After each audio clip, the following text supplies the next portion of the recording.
Hello, welcome to everybody in England from a very, still sunny Prague as it goes. I'm delighted to be, it should be the other way. I'm going to say I'm joined by Holly from the West Ham Network. It's actually the other way round. I seem to have grabbed the microphone somehow. But how you doing, H? How you doing? Good, never been better. What a week. Unbelievable. Have you kind of accepted the fact that West Ham are European champions yet? I don't think I have. I still feel like I'm going to wake up any second now. It's just been the most unbelievable week, and I don't think it's sunk in. I don't know when it will, but it's incredible. I'm not sure it ever will, really. I mean, it's how were you feeling going into the game? Were you really confident? I was really nervous that we were going to mess it up, and like throughout the game, obviously, when they equalised, I thought, oh no, please, can we not do this? So I was relatively confident. I thought if ever there was a chance, this is going to be when we can do it. Yeah. But I can't say that I was certain that we were going to do it. Yeah. Well, of course we did in the end, and it was pretty good actually. It wasn't a bad night. How did you celebrate afterwards? So we were in a fan zone, we hung around there for absolutely ages, came back to the square here and just partied with everyone because everyone came this way and it was just absolutely incredible. I've never known an atmosphere like it. No one wanted to go to bed, did they? Did you get to bed in the end, or was it like just stayed up all night? Still going strong. No, I've slept. Yeah, 3 days later I'm still going. I finally did go to sleep, but absolutely wired when I got back, just buzzing with adrenaline from that win. It's unbelievable.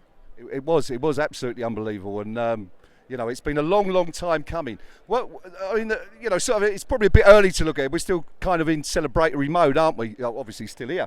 But a lot of people I've spoken to have talked about a kind of sliding doors moment for West Ham. If we hadn't won, of course, no European football next year, and that would have been tragic, wouldn't it, after the last 2 years? Absolutely, we needed this desperately to be able to keep growing and building on what we've got. And after that really difficult Premier League season, I think hopefully this is going to help us make some new signings and continue to grow and hopefully go and have a good Premier League season and European football again. So it makes us a lot more attractive as a club and there's a lot of positivity. But it was a worry that if we didn't actually do it, that essentially we'd had a bad Premier League season and didn't win. So I think we definitely needed it.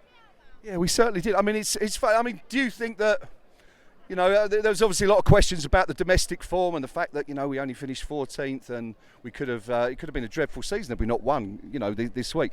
Do you think David Moyes has been vindicated in some way because of this win, or is it just should we have done better in the league? I think we should have done better, but I think there were a lot of teething problems. We'd obviously tried to change the style of play that we were playing. We brought in new players and it just wasn't clicking for a long time. In terms of Moyes, I do think it's very difficult to sack someone. You just won the Conference League. I would be baffled if he was sacked now because it's just so difficult. When you look at what we've actually achieved, and a few years ago we were fighting relegation every season and we're now finishing in relatively decent positions despite a bad Premier League season. We've just won the Conference League. I don't think you can get rid of someone. What do you think? I mean, we've had that constant debate, haven't we, all year where we've had like it's sort of, some people say it's like, are you Moyes in or Moyes out? But for me, it's always been, are you kind of Moyes out or just continuity? Can't get the word out. Me out, I think. But I'm really pleased for him because he's faced an awful lot of criticism this year. Some of it warranted, yeah, fair enough. But I think some of it has been a little bit undeserved. I think you're absolutely right. I think you can't possibly sack a manager who's just brought you your first European trophy for 58 years, right? It would be mad, wouldn't it?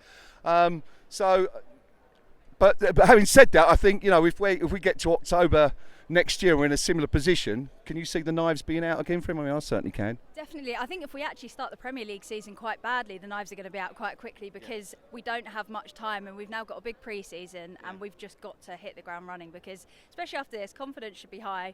There's no excuse for not having bonded as a team. We've got time to build on it, but we definitely need to hit the ground running. Otherwise, I think it's going to be a difficult start. If we lose our first 4 or 5 games and find ourselves at the bottom of the table, it's going to be disappointing but very difficult to come back from. And you want the fans to keep up this positivity and all the excitement behind it. So hopefully last season was a bit of a blip and we can go again. Yeah, I mean, of course, there is a precedent there, isn't it? You look back at Moyes' career at Everton, there was that one season, I think, where they sort of flirted with relegation. And then after that, they never really looked back, didn't they? So I guess we've got hope. That's what happens here, right? We've had that duff season. Well, we say duff, we've won a European trophy. I mean, it hasn't exactly been duff, but I guess the hope is that's it. We had the 2 good years and we can go again, right, next season. Yeah, definitely. And you look around, it's been a difficult Premier League season. There's been a lot of shocks with some teams underperforming. You look at Chelsea, they've struggled. So it's been incredibly competitive, and it isn't easy in the Premier League. You only have something that's not clicking and suddenly you find yourself dropping down the table. So I have positivity that it was a blip and that Moyes can bring us back out of it, like he did, like you said, with Everton, where they have a difficult season, but then he has brought it back, and he's hoping that this is the start of moving onwards and upwards. Yeah, I mean, that's the thing. You could look at this too. You could see this is like the kind of pinnacle or the zenith of Moyes at West Ham. But as you say, it could really be just the start of something more, couldn't it? Europa League next year, maybe a couple more players. I mean, who knows where we can go from here? 100%. I was speaking to people yesterday that still wanted Moyes to leave and felt that this obviously would be a good time for him to leave and everyone be grateful for what he's done. But I'm actually not sure in terms of other managers who I would now trust more than him to actually take us to the next level. And I think the first 6 months of the next season will be telling, because we'll see whether we are growing or whether we are sort of stagnating a little bit. But yeah, we've got everything to play for. We've got so much positivity to look at. I just want us to go and move on from this and make it bigger and better. What an incredible week it's been, though. I mean, we're here now, and you can probably see or hear in the background there's still some West Ham fans kind of over there. And Holly, we're also joined by someone else, it seems, over there. We are indeed. There's some Man City fans over there, aren't there? And you were telling me just before we got here that they were singing Bubbles as well, right? Yeah. I had a lovely rendition. The words were slightly off, but I admire the effort. Well, good for them. I mean, of course, there's a great affinity between the two clubs, isn't there? Going back many, many years, which we spoke about a little earlier. But it's nice to see. Good to see two English clubs. The only two English clubs. I mean, who would have thought that, right? The only two English clubs could potentially lift silverware in Europe this year. West Ham United and Man City. I mean, go back 20 years, who would have thought that? Never in doubt. But also, you see the fans out here. I think everyone's done us proud. Like, there's not been any trouble. Everyone's been so nice-natured. I've literally had the best chats with hundreds and hundreds of strangers while I've been out here. I think West Ham fans have done us proud as well. I couldn't agree more. I mean, apart from the few, we had the instance in the stadium during the game, but you're always, I guess, wherever you go, when you've got so many people, you're always going to get a tiny minority that, maybe cause problems. But I think the good thing is for me is that of all the arrests, we had the other, it was 23 people arrested. There was only one West Ham fan. So. One West Ham fan letting us down. Well, that wasn't you, was it? No, it wasn't me. I'm still here, I promise. Okay, good stuff. Yeah, well, you've been here all week. You were just telling me. When are you going back to the UK? We actually head back today, so it's been the most incredible week, and if I'm honest, I don't ever want to go home. I've had the best time in Prague. Prague's amazing as well as a place to actually visit, and I feel like I just never want to leave. I just want to keep soaking in the atmosphere, and there's a lot of West Ham fans still around, so we're still out in our numbers. What about you? Well, yeah, we're going home. I mean, I'm with my son Harry, who's over there, and we're going back tomorrow. So we're going to enjoy the rest of the day. We're going to actually take a day out and do a bit of touristy stuff. We're going to walk down to the Charles Bridge and maybe try and get one of our little what's the thing, Harry, in the background, the clock thing you wanted. We wanted one of those, the fridge magnet and all that sort of stuff. So we're going to do that and just enjoy the summer in it and just hopefully make the most of it, because I think, as you say, it's such a wonderful city.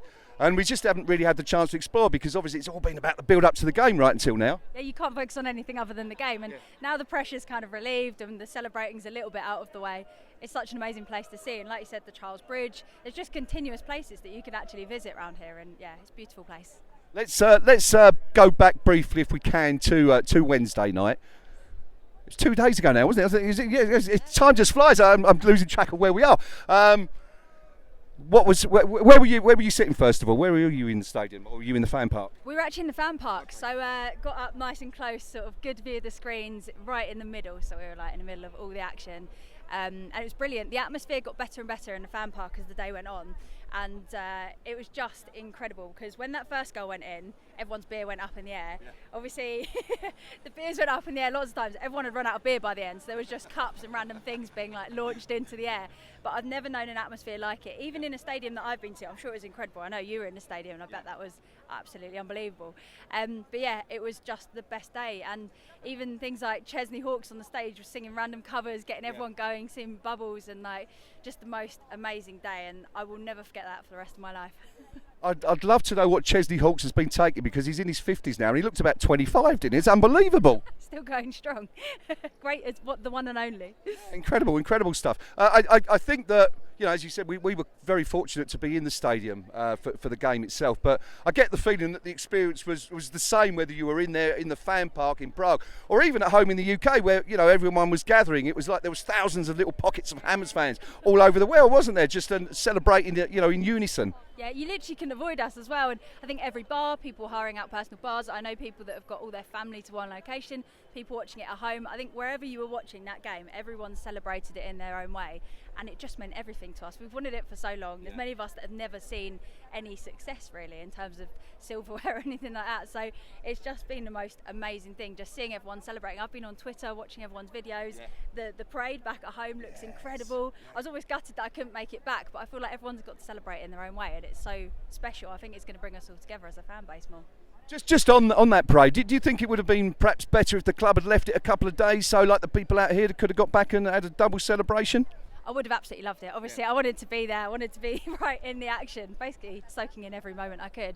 But I think it was Fornhouse's wedding, wasn't it, today? And then I guess the players are probably going to go off on holiday, so they probably had the plans in place for a while to sort of move it all through quickly. But most importantly, I'm glad that people back at home got to celebrate it and everyone in London got to make the most of it. So gutted I couldn't make it, but happy for those that could. Some made it back in time as well, didn't they? They did, yeah. They hopped off yesterday morning, didn't they? I mean, I've got to say, as one of our older fans, I suppose now, I was very fortunate enough to be at the 1975 celebration at East Ham Town Hall. I was about this high and sat perched on my father's shoulders, but I have very, very vague memories. If I remember rightly, there was about 1 million people on the streets that day, which is absolutely incredible. But I'd love to know what numbers were out there last night, because it was just a sea of claret and blue, wasn't there? Wherever you looked, just Stratford was completely covered. It was literally ridiculous, wasn't it? You couldn't see any gap in the whole crowd, and yeah, people came out in the numbers, and I'm not surprised as well, because I know how much it means. And what was it? Was it Thursday yesterday? I've literally lost track of the days. So. But people have made it short notice, and that's how much it means to everyone, that we all just want to be there and see this for ourselves and never forget every memory.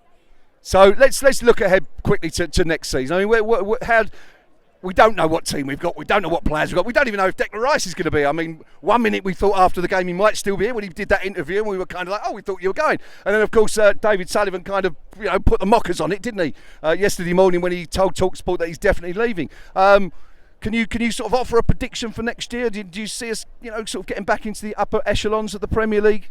I think we can, and whether we have Rice or not, I honestly think if we can reinvest that money in a clever way, we're going to be absolutely fine. We've got Flynn Downs obviously is nothing like a replacement for Rice, but if we can strengthen that position should Rice go, I think obviously it's going to be a huge miss because we know how good he is, but I also think that if we can strengthen the squad around that position, we're going to be absolutely fine. We've got players like Paqueta that are doing really well and coming out of their shells. Got players like Bowen that can score a goal like we saw the other day, and I'm feeling positive that we can get back into the top half of the season of the league. And yeah, I'm feeling positive. I'm not exactly sure why, but I think we can do it. What do you think? Well, do you know what? This is the thing, isn't it? Being a West Ham supporter, that kind of reticence to be positive is just kind of ingrained, isn't it? It's like, it's all in the song, isn't it? Fortune's always hiding. It's part of our makeup. It's there.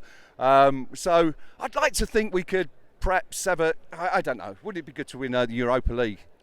And beating Arsenal in the final with Declan Rice in the side. Oh, we're assuming Arsenal are going to get knocked out of the Champions League, but I think if you could have a dream, not that you wish Declan harm, but would it be nice to lift another trophy? It would be incredible, and as much as Declan's an incredible player, I don't think he's everything that we've got as a club, and we can move on should we lose him. We've said for years and years that we knew that he was very good, and naturally he's going to want to compete at the highest level. Can we offer that? We're obviously playing at a far higher level than we have been, but are we as consistent as the likes of, like you're saying, Arsenal? And you look abroad, there's other teams that he could do incredibly, and he's young and he's got this whole career ahead of him. I think we all understand that he wants to be ambitious, and that's why he's done so well at the club for us. It'd be a massive miss to actually see him go, but I think that we can continue to do well without him, and it's not the be all and end all. Obviously it's a big loss, but that would be a lot of money that we can reinvest elsewhere and keep going. Well, fingers crossed. Hopefully, I mean, as we said, we don't really know what's going to happen yet, so we'll have to wait and see on that score. But yeah, I mean, it all bodes well, doesn't it? We've got your players like Paqueta settling into the club, done really well. Even like Kera, you saw him carer singing. Did you see him doing the massive song last night? Unbelievable. I never knew that he was such a loud, charismatic person. He's just screaming. What was he said? I just need to say a couple of things, and there was just like, Irons. So good. But yeah, it's just amazing as well, seeing the players and how happy they are. This can only be good going into next season with everyone's heads high, hopes high, and just ambitious. Because you saw as well halfway through the season, it looked like everyone was frustrated. Confidence was gone. We didn't want to try anything on the pitch because we were so scared of making a mistake. And now we're looking like we're ready to go again, and I think this is going to be great for us. Excellent. Well, there you go. We'll wrap it up then. We're all ready to go ourselves, aren't we? Pretty much. I mean, you guys are heading off, as you say, back to sunny, hopefully sunny England today. It's probably not going to be as nice as it is here because it's quite wonderful today. But there you go. That's Holly and myself, Graeme, signing out from Prague for this week. Final word, Holes? Irons.